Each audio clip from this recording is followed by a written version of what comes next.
ଯଦି ତାର ଇଚ୍ଛା ନାହିଁ ତାକୁ ବାହା କାହିଁ କରୁଛ? କଷ୍ଟେ କଷ୍ଟେ ପିଲାଟା ଏତେ ପାଠ ପଢିଲାଣି, ଆଉ କିଛି ବର୍ଷ ପାଠ ପଢୁ, ନିଜ ଗୋଡ଼ରେ ନିଜେ ଛିଡ଼ା ହେଉ, ତାପରେ ଆପେ ଆପେ ଆମ ବାହାଘର ଠିକଠାକ କରିଦେବାନି। ଓହୋ, ତମେ ଏ କଣ କଥା କହୁଛ? ଭଲ ପ୍ରସ୍ତାବଟା ଆସିଛି, ଭଲ ପାଠ ପଢୁଛି ପୁଅ, ଭଲ ଘର ମଧ୍ୟ ଅଛି, ଆମର ଝିଅ ଦେବାରେ ଅସୁବିଧା କୋଉଠି? ତାମାନେ ବାପା ତମେ କହୁଛ ଯେ ମୁଁ କିଛି କରିପାରିବିନି, ହେଲେ ଝିଅମାନଙ୍କ ହାତରେ କେବଳ ମେହେନ୍ଦି ସଭା ପାଇଁ ପାଠ ପଢା ପାଇଁ ନୁହଁ, ତୋ ସାନ ଭାଇ କଥା ଚିନ୍ତା କର। ସେ ମେହେନ୍ଦି ଲଗା ହାତ କେତେ ଯେ ଭବିଷ୍ୟତ ଗଢି ଆପଣ କଣ ଜାଣିନାହାନ୍ତି? ବାସ୍ ବାସ୍, ତମମାନଙ୍କ ବକବାସ୍ ସେତିକି ଥାଉ। ଆଉ ଶୁଣିଲ, ତୋର ସେଇ ପୁଅ ସାଙ୍ଗେ ବାହାଘର ହବ ମାନେ ହବ।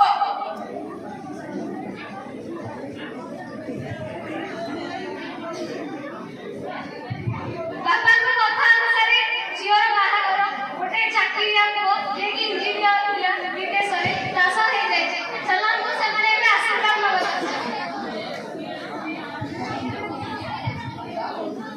ଏଇଠି ଦେଖ, ଝିଅ ଜ୍ୱାଇଁ ଆସିଲେଣି, ତମଠୁ ଆଶୀର୍ବାଦ ନେବାକୁ ଆସିଛନ୍ତି। ହଁ ଆସନ୍ତୁ ଆସନ୍ତୁ,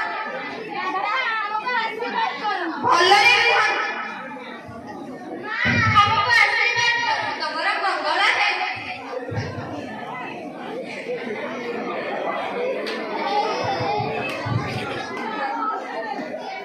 ଏଇଠି ଦେଖ, ଦଶହରା ପାଖେଇ ଆସିଲାଣି, ଝିଅଟାର ହେଲେ ଶାଶୁ ଘର ଏଇଟା ପ୍ରଥମ ଦଶହରା।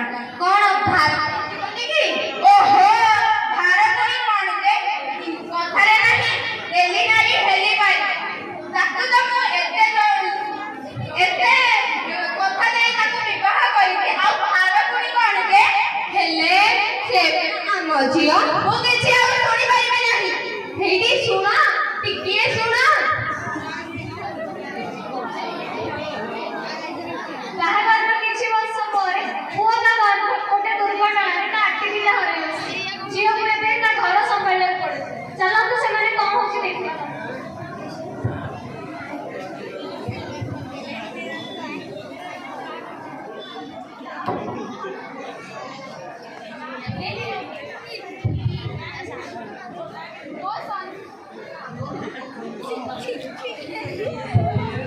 ମୋ ସଂସାର ବୁଡ଼ିଗଲା, ମୋ ପୁଅଟା ଅନ୍ଧ ହେଇଗଲା, ମୋ ଘର ଚଳିବ କେମିତି?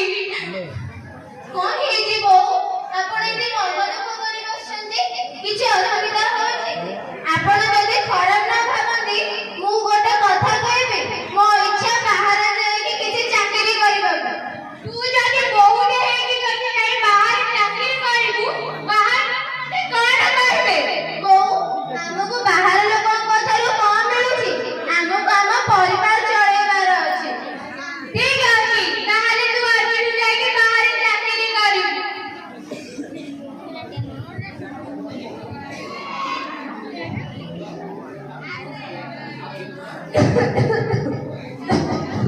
ପୁଅରେ, ମୋର ଦେହ ପା ଟିକେ ଭଲ ନୁହଁ, ମତେ ଟିକେ ଡାକ୍ତରଖାନାକୁ ନେଇ ଯାଆନ୍ତୁନି କି?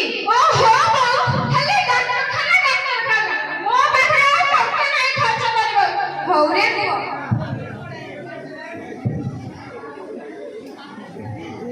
ଯଦି ଡାକ୍ତରଖାନା କହୁଛନ୍ତି, ସେ ଡାକ୍ତରଖାନା ନେଇ ଫିଙ୍ଗି ଦେଇ ଆସୁନ। ତମେ ଠିକ କହୁଛ, ମୁଁ ଆଜି ହିଁ ନେଇ ତାଙ୍କ ଝିଅକୁ ଡାକ୍ତରଖାନାରେ ଛାଡ଼ି ଆସିବି। ବାପା, ବୋଉ, କଣ ହେଲା ରେ ବାପା? ମୋ ସହିତ ତୁମେ ଦି ଜଣ ଆସ। ହଁ ଚାଲେ, କୁଆଡ଼େ ଯିବା? ଆମେ ଡାକ୍ତରଖାନାକୁ ଯିବା। ବାହାର ଦେହ ଖରାପ ଅଛି ନା, ତାକୁ ଡାକ୍ତର ବାବୁଙ୍କୁ ଦେଖେଇ ଆଣିବା। ତୁମେ ଦୁଇ ଜଣ ଏଇଠି ଥାଅ, ମୁଁ ଏଇଠୁ ଆସୁଛି। ବାପା,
ଡାକ୍ତର ବାବୁ ଏମାନଙ୍କୁ ଟିକେ ଦେଖିଲେ ଏମାନଙ୍କର କଣ ହେଇଛି?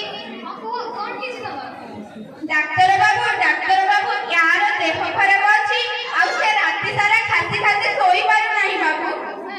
କଣ ହେଇଛି ତାଙ୍କର? ତାଙ୍କର କିଡନୀ ଦିଟା ନଷ୍ଟ ହୋଇଯାଇଛି। ଏଥିପାଇଁ ତ ବହୁତ ଟଙ୍କା ଲାଗିବ। ତମେ ଟଙ୍କା ଆଣିଛ? କିନ୍ତୁ ଆମ ପାଖରେ କୌଣସି ଟଙ୍କାଟେ ବି ନାହିଁ। ଆପଣ ଟଙ୍କା କଥା ଜମାରୁ ଚିନ୍ତା କରନ୍ତୁନି। ଯେତେ ଟଙ୍କା ଦରକାର ମୁଁ ଦେବି। ଆସ ମୋ ସାଙ୍ଗରେ।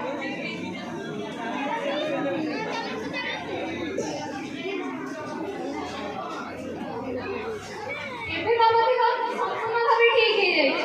ଏବେ ତମେ ଯାଇପାର। ଏବେ କଣ ଜାଣିପାରୁନ? ବିଜୁ ସେଇ ଦିନଠୁ ଗଲାଣି ଯେ ତାର ଦେଖା ଦର୍ଶନ ନାହିଁ। ସେ କୁଆଡ଼େ ଗଲା କି ତମେ ଜାଣିଛ? ତାର ବୋଧେ ଆମର କଥା ଆଉ ମନେ ନଥିବ।